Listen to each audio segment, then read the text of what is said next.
आज की इस वीडियो में हम बात करने वाले हैं कक्षा 12 में हिंदी साहित्य जो विषय है उसमें अलंकार 4 अंक के पूछे जाएंगे। रिक्त स्थान 2 अंक के होंगे जिसके प्रश्न उत्तर हम देख चुके हैं। यदि आपने वो वीडियो नहीं देखा तो ज़रूर देख लें। पहली बार हमारे यूट्यूब चैनल से जुड़े तो उसको सब्सक्राइब कर लें।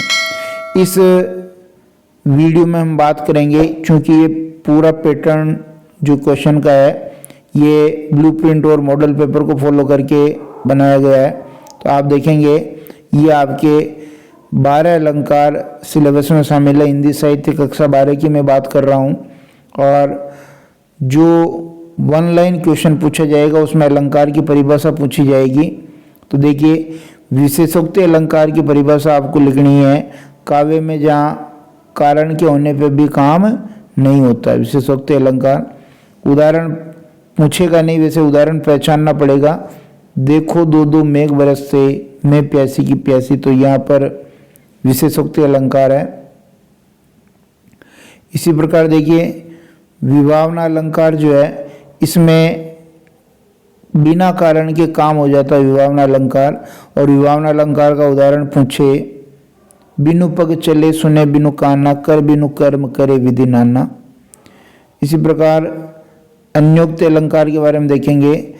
अन्योक्ति में अप्रस्तुत के द्वारा प्रस्तुत का बोध करवाया जाता है अन्योक्ति अलंकार होता है। उदाहरण देखेंगे नई पराग नई मधुर मधु नई विकास ही काल अली कली सो बंदियो आगे कौन अवाल। नेक्स्ट अलंकार दृष्टांत है। काव्य में जब पहले एक बात कह करके उससे मिलती जुलती दूसरी बात पहली बात के उदाहरण के रूप में कही जाती है, इन दोनों में बिंब प्रतिबिंब का भाव होता है तो वहाँ दृष्टांत अलंकार होता है। बिगड़ी बात बने नहीं लाख करो किन कोई रहीमन फाटे दूध को मथे न माखन हो, ये उदाहरण है। फिर देखिए मानवीकरण अलंकार की परिभाषा। काव्य में जब जड़ निर्जीव या प्रकृति पर चेतनता का या मानवीय क्रियाओं का आरोप किया जाता तो वह मानवीकरण अलंकार होता है।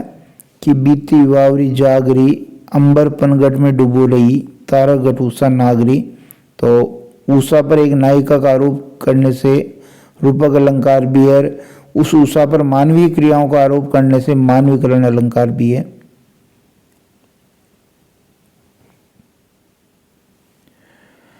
उपमा अलंकार में देखिए जहाँ उपमेय की तुलना किसी गुण धर्म के आधार पर उपमान से की जाती है तो वहां पर उपमा अलंकार होता है।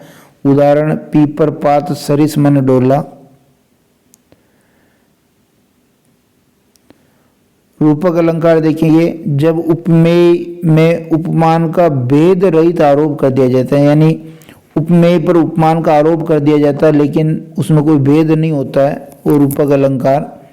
उदाहरण देखेंगे अंबर पनगट में डुबो रही तारा गटूसा नागरी, जैसा ऊपर हमने पहले बात कर ली है। अनुप्रास अलंकार देखिए जब कोई वर्ण 2 या 2 से अधिक बार प्रयुक्त होता है तो वह अनुप्रास अलंकार होता है। तरनी तनुजा तट तमाल तरुवर बहुछाए।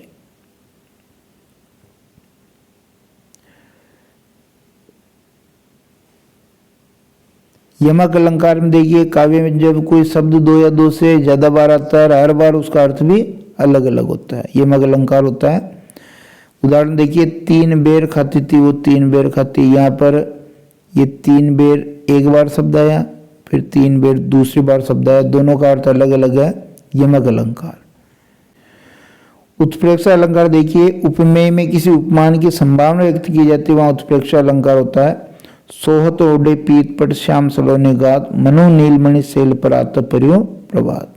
बहुत ही सरल भाषा में ये मैंने परिभाषा और उदाहरण बनाए हैं।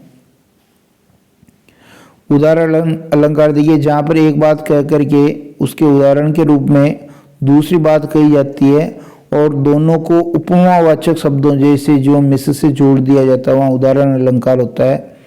नीकी पे फीकी लगे बिन अवसर की बात जैसे वर्णत युद्ध में रस श्रृंगार न सुहात। विरोधाभास अलंकार देखेंगे कि जहाँ वाक्य में वासु विरोध नहीं होता लेकिन विरोध का आभास प्रकट होता है, विरोधाभास होता है। उदाहरण देखें, मीठी लगे अखियन लुनाई। तो ये कुछ अलंकार जो आपके सिलेबस में थे उनकी परिभाषा और उदाहरण थे। अगले वीडियो में हम उदाहरणों की पहचान करेंगे कि कौन सा उदाहरण किस अलंकार का है। धन्यवाद।